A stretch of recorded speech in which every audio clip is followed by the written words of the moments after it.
Resolution 1325 came out of the women's movement. What it stands for is ensuring that women can participate in decision making around peace, protecting women in situations of war, having attention for their vulnerabilities, and also prosecution of war crimes against women, ensuring that there's no impunity. During Beijing in 1995, women really stated that women have a role to play in conflict resolution, and women are also affected by conflict and war in specific ways. Women in the field have informed us that the empowerment benefited them greatly, but they still felt that there was lack of male support or lack of traditional male structures really changing. Empowerment. I think this is where we come full circle.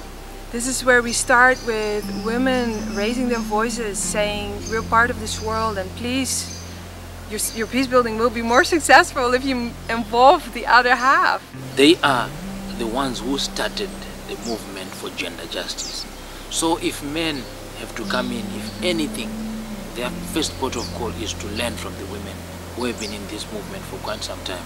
The paradigms, the models of being a man are so often resting on images of being a soldier, of being the one who is willing to kill in the service of protection, and the one who is willing to die in the service of our country. If you train men, if you involve a lot more men in this kind of work, will have a much greater impact. And men can still help to reduce violence. Even though we are always seen as the perpetrators of violence, we can change that, and we can let men see that really you can be part of the movement to end violence in the world today. A connection. The joy of it for men is that they don't have to be the traditional kind of man all the time. They also can have their hearts open to other emotions, other ways of being, other creative, spontaneous ways, other forms of leadership. So it's very much releasing men from the bondage of these horrific, violent roles that are just automatically given to men, and men don't have an opportunity to have a choice. They're not just one role in their life. They are a man, a spiritual man, an actively nonviolent man, a student, a teacher, a religious leader, a brother, a son, a father, a friend, a lover. So I've been looking at this full role repertoire so that they can begin to have choices. We started with some action exercises where they looked at their feelings and what it is to be a gender-sensitive, active, nonviolent man. Men in violence, military, men in violence, masculinity, men in violence, hatred, men in violence, dominant. It's branding and finalizing on that. So along with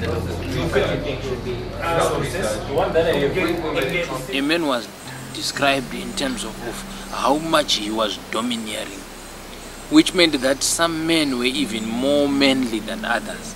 And you know the young boys, once you give them that authority, they are going to misbehave. They might even rape the women. The nice thing about psychodrama is it relies very much on role theory as a way of looking at personality and development, and these men are really developing new roles for themselves.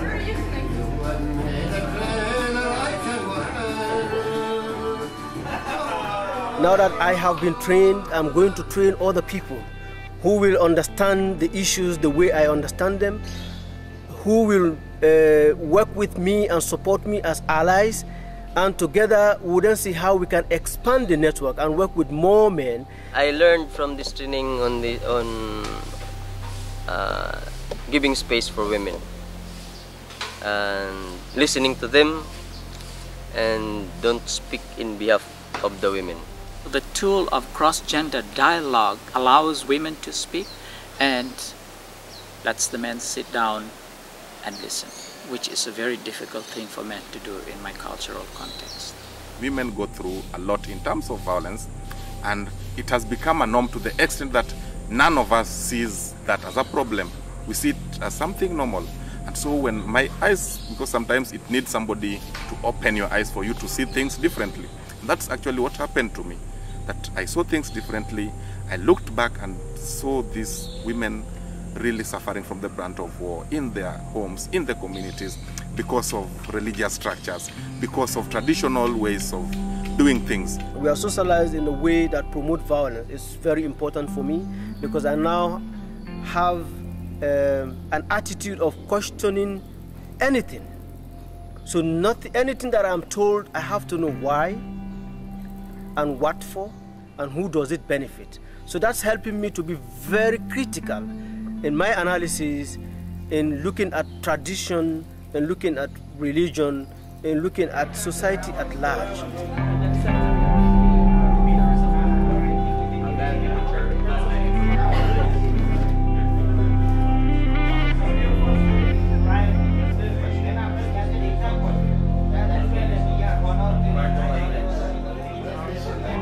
Going from patriarchy to gender equality, it's something like personal.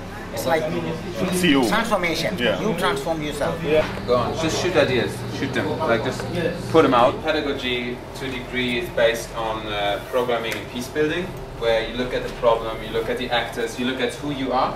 The next level is education of the one who is causing the injustice, and then making them see how they are also losing out. And this is where we're going full circle now. We have to deconstruct those images, and we have to understand that they have been used in the service of maintaining systems of structural and institutional and international violence that we are being sacrificed for. We as human beings are being sacrificed. And so when we can understand that, we can start to find our true power, which is to stand separate from those things, and that we can start to be agents of change. These 19 men who have come together from different parts of the world, and thanks to WPP for the vision to realize that you can continue training women in this area, but women will always go against the wall because men in traditional societies are always the powerful people, are always the one who are recognized in this. So in a way, WPP, in bringing men together for the first time and from 17 countries in the world, is actually creating a new model.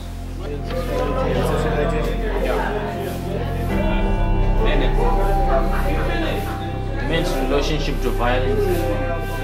We believe we have now a strong community of men out there who already have worked with women and who can really demonstrate how men can be allies to women in their peace work.